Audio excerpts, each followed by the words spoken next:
from that point of discovering the creative process with music, fast forward to today, Grammy winning, as I mentioned before, tours, just an amazing journey that you're continuing on. But just looking back right now from that time to today, what have been some of the biggest challenges you've faced in your career, and how has your faith helped you overcome them? I would say my biggest challenges in my career have been the internal ones.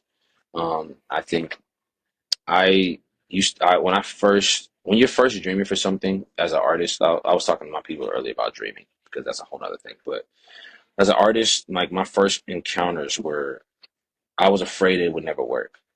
Like I knew I could be an artist. I knew I wanted to be an artist. I think I was hit with the reality of like there's no guarantees in this world, in this life, but also especially in music. You're not guaranteed that if you put out a song, anybody will listen to it. There's no guarantees.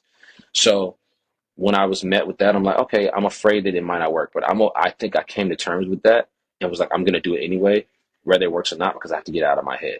When it started working, that fear switched. I was never afraid of failure. I was afraid of not trying.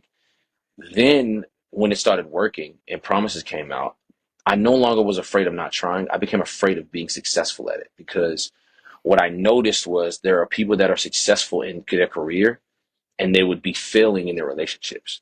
Like I could give you so many reference points of people that were so successful in their career or whatever they were trying to accomplish, but they were either married, they were divorced 4 times. Their kids wanted nothing to do with them. The kids wanted nothing to do with what they were successful in. Like I'm like, your relationships slipped through your fingers because you were so focused on the career or on the commission.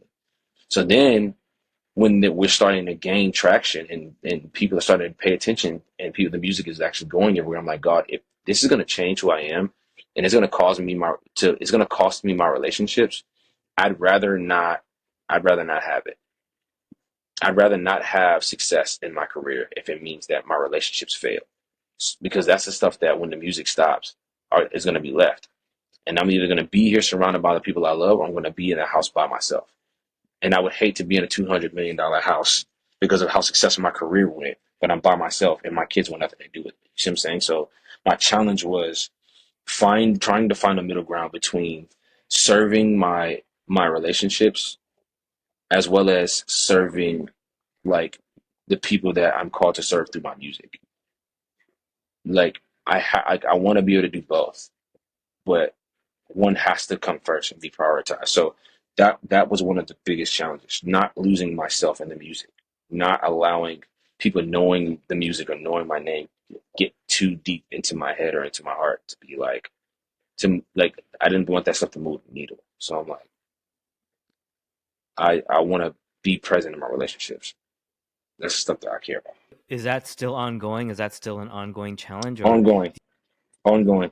on a good day, how do you manage that? How do you attempt to overcome? I have my mentors in my life. I have my spiritual fathers and my coverings in my life to like help me along the way. Like I put people in position that I see do relationships very well, even though they're known.